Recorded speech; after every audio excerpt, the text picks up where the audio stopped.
imagine the future. Albert Einstein said that imagination is more important than knowledge. You should know.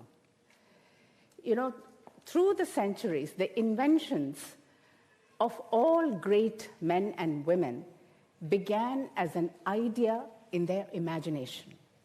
So if we want a better future, we must first imagine a better future, one that is good for the people, one that is good for the planet, and then work on it to make it happen. Is this possible? Can we do this? Let's find out. Welcome. Welcome to the 10th edition of Global Outlook on Bridging a Fragmented World. And this is brought to you by our sponsors, IDA Cluster, GCE Norde, GARD, Arendals Fosse Company, Arendals Fosse Company, and University of Agder. My name is Anita, and I'm today's moderator. First, some safety instructions. In case of an emergency, please exit through the 2 doors at the back and the 2 doors in the front. And please send in your questions to all our panelists and speakers using the Menti app. So you see, the login details are given here, menti.com, and the conference code for Global Outlook Conference is 54614336. You can send in your questions right through the conference. So great progress comes when great minds imagine big. Most of us, our imagination, not so big. It's like what the car maker Henry Ford said. If he had asked people what they wanted, they would have said faster horses.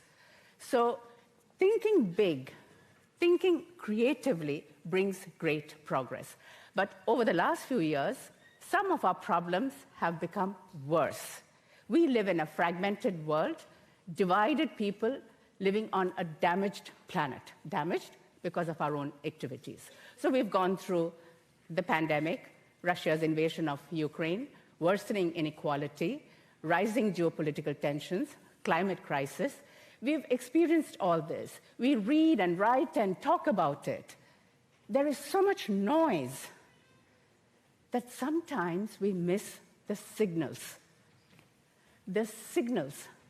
of hope, the signals that there are men and women out there in different parts of the world trying to solve these problems. Men and women who dare to imagine a better future for all of us.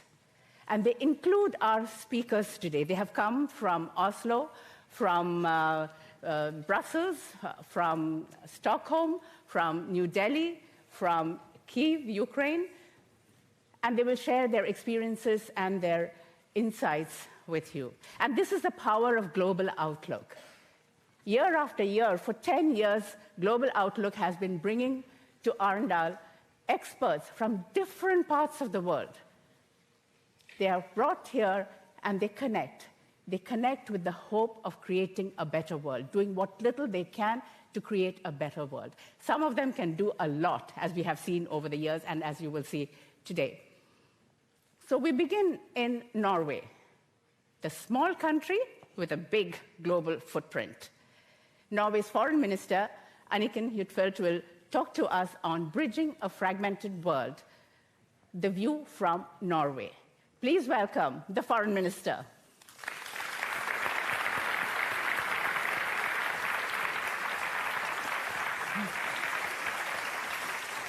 Thank you so much, Anita. And I'm so delighted to be back at Global Outlook here in Arendal.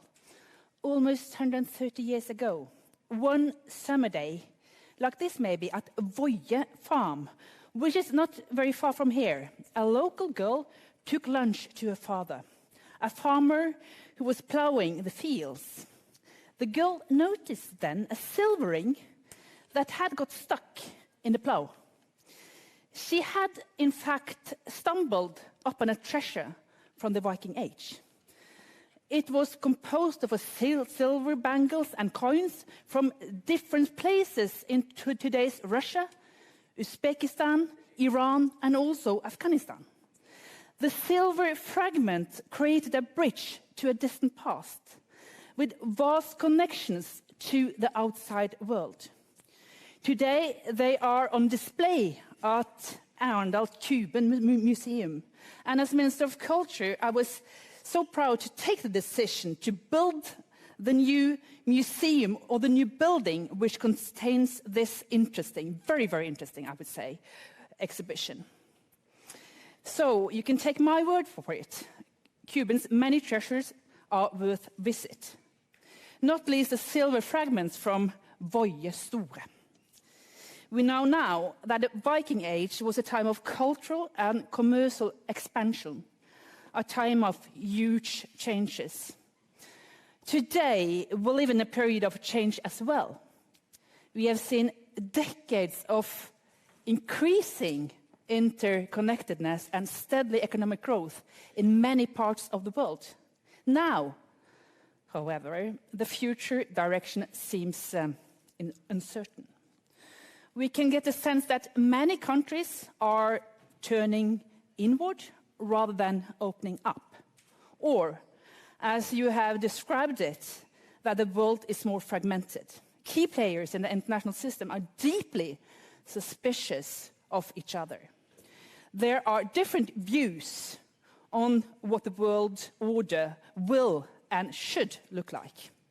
This uncertainty is in itself destabilizing. Russia's war of aggression in Ukraine has added to our sense of unpredictability. We sometimes forget that wars of conquest used to be a principal means of conducting foreign policy. Between 1816 and 1948, one state disappeared on average every 3 years. But this changed after the Second World War. In the entire post-war era, the world was largely free of such wars of conquest. But Russia's full-scale invasion of Ukraine broke that norm. It had been more than 30 years with the Iraqi invasion of Kuwait since one country tried to remove another country from the map. Russia's war has brought back the menace of nuclear weapons. Its consequences have worsened the negative economic spiral we saw under COVID-19. It has revealed vulnerabilities in global supply chains.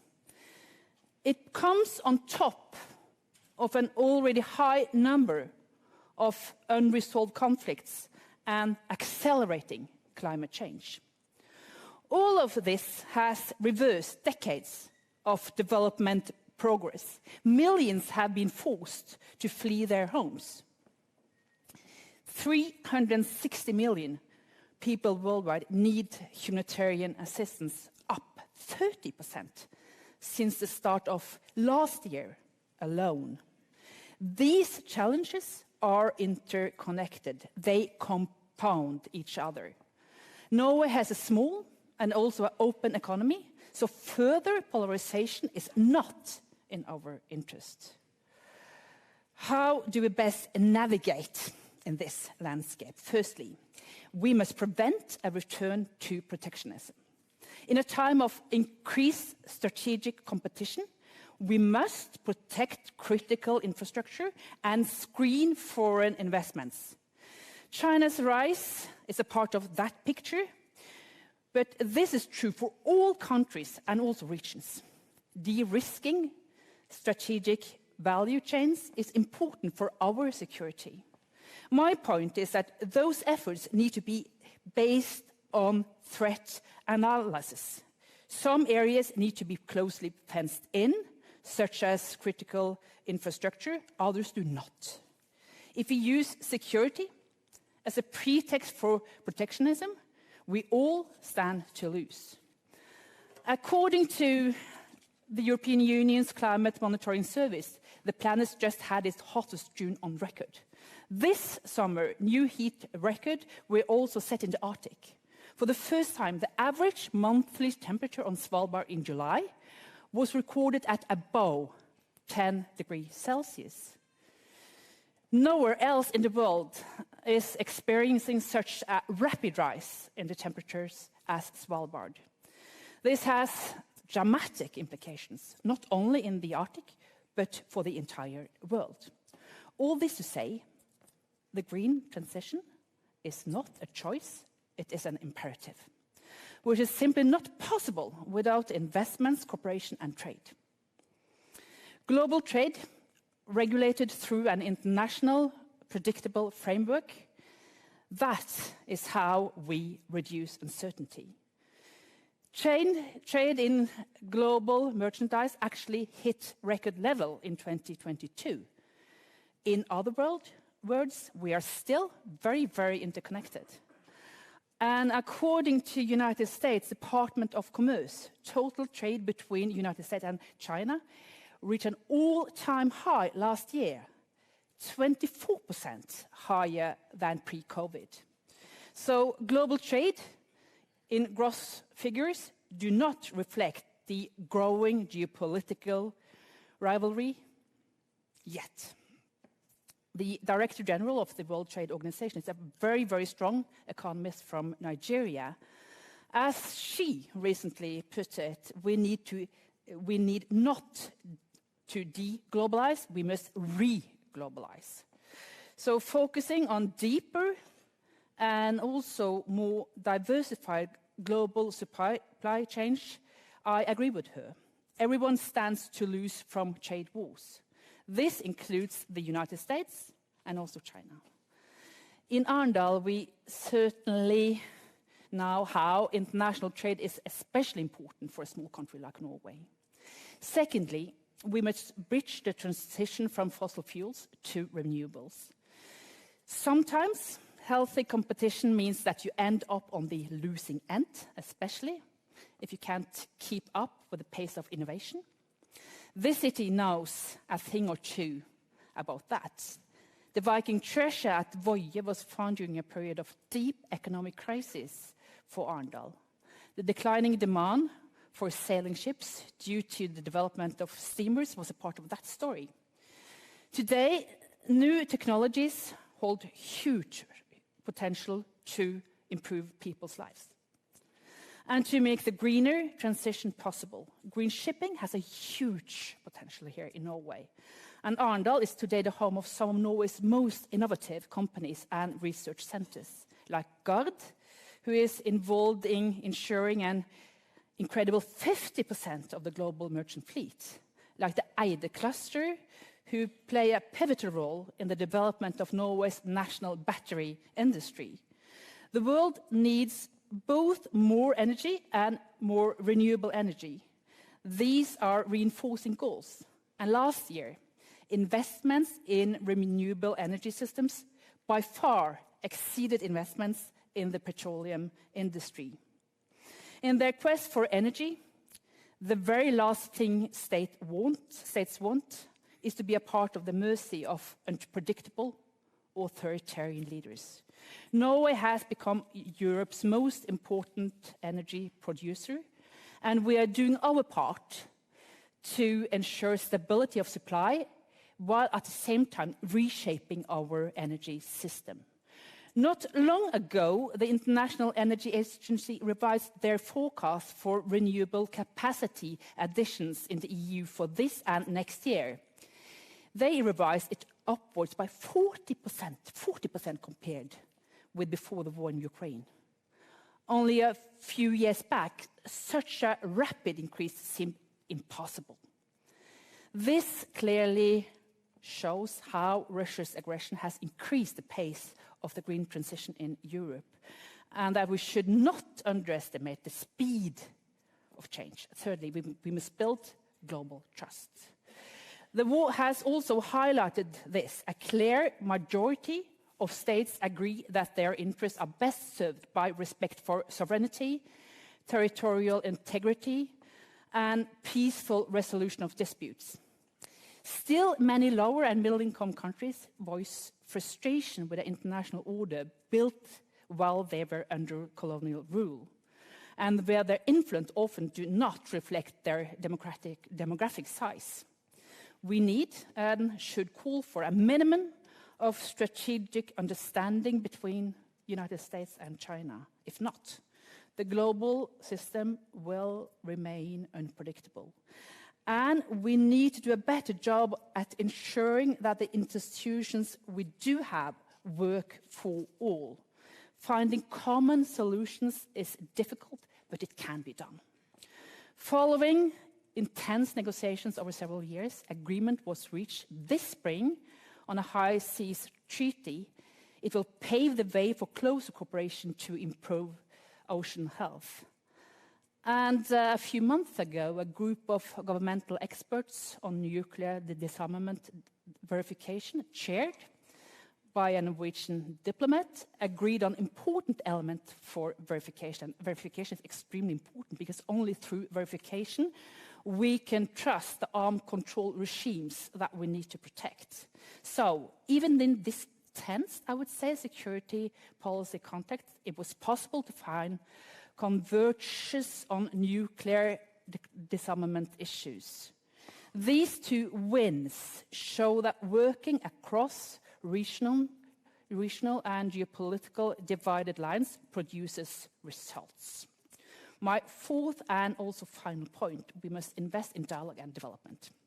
An important principle of Norwegian foreign policy is that we speak with everyone. It would, in a sense, be an easy way out to refuse to engage with those that we disagree strongly with. While it would be easy, I'm convinced that it would not be very efficient. As a foreign minister, it would probably mean that I would have less and less counterparts to talk to. To me, defining freedom of expression by boycotting dialogue is a contradiction in terms. So we will continue to stand up for democracy, human rights, and gender equality. We will call out those who abuse power. The uncertainty about the future of international order I described earlier also impacts global conflict patterns. In more and more conflicts, regional powers compete for influence. This outside involvement contributes to fueling and also prolonging conflicts. According to the International Rescue Committee, wars now last on average twice as long as they did 20 years ago, and 4 times longer than they did during the Cold War. Protracted conflicts are not easier to solve. They are, in fact, much harder to solve. That is why Norway will continue to invest in mediation and conflict resolution. Friends, I started with a Viking treasure. Here in southern Norway, there is another treasure hidden in the ground. Minerals that can play a critical role in achieving the green transition. And 2 months ago, we pledged to develop the world's most sustainable mineral industry. Part of what made it interesting to live precisely in this period of history is that solving the big challenges of our time is actually possible. Thank you so much.